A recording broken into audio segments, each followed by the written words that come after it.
একজন ছাত্র স্কুলে যাওয়ার পর টিচার জিজ্ঞেস করলো, তুমি কি হতে চাও? ডাক্তার হতে চাই। তুমি কি হতে চাও? ইঞ্জিনিয়ার হতে চাই। তুমি কি হতে চাও? পাইলট হতে চাই। তুমি কি হতে চাও? এক একজন এক এক কথা বলল। একজন ছাত্রকে জিজ্ঞেস করলো, তুমি কি হতে চাও?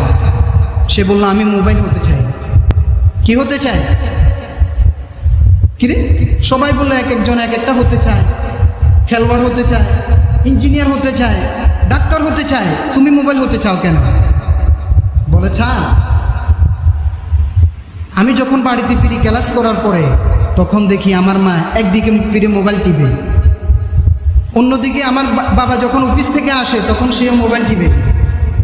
আমাকে কেউ সময় দেয় না। যদি আমি মোবাইল হতে পারতাম তাহলে ওই সময়গুলো আমার হয়ে যেত। কতটুকু আবেগের কথা বলেছে, একটু চিন্তা করেছেন? এই এখন আমাদের পরিস্থিতি এমন, ওই ছেলের বক্তব্য এখন বর্তমানে বাস্তবতা, ঠিক কিনা?